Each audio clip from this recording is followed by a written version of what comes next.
น้องรุ่นเนื้อผู้พาหน้าตามีสิ่งโดดเด่นใจงามความดีที่อยู่ข้างในใจของเรา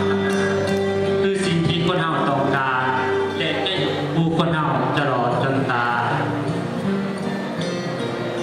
ทั้งทำนี้ที่น้องของไอ้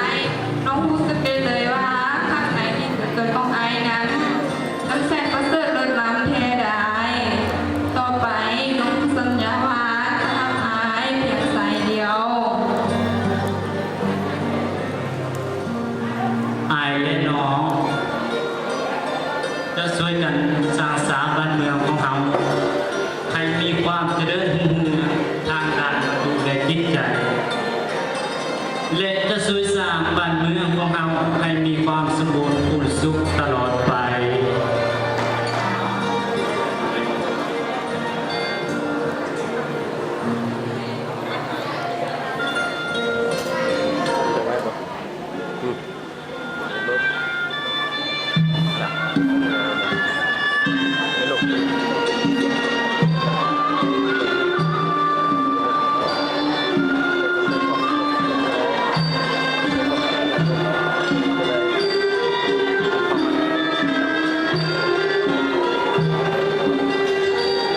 กังเลยหยุดเลย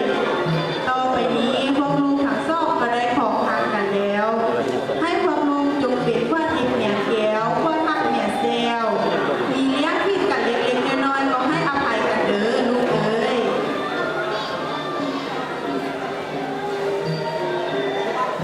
จำได้รู้เลยก็ลูกได้กันแล้วพ่อแม่มาเสียกันเป็นอย่างเดียวเด้อ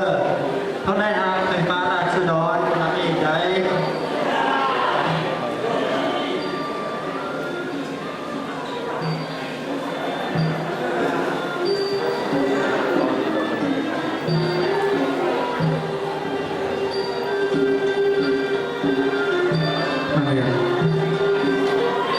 แต่นั้นมากับกระดำได้เตงสินามาไปเอาพอที่เมืองอินทปัตมาอยู่นำส่วนข่าวข้องเมนั้น ก็กลายเป็นคนอาภัพล่อนเล่พเนจร อยู่ไส้ก็บ่มีความสุขย้อนมาพอเมข้อง บอกให้นางไปตามห้าเอาลูกคืนมา และชาวบ้านทุก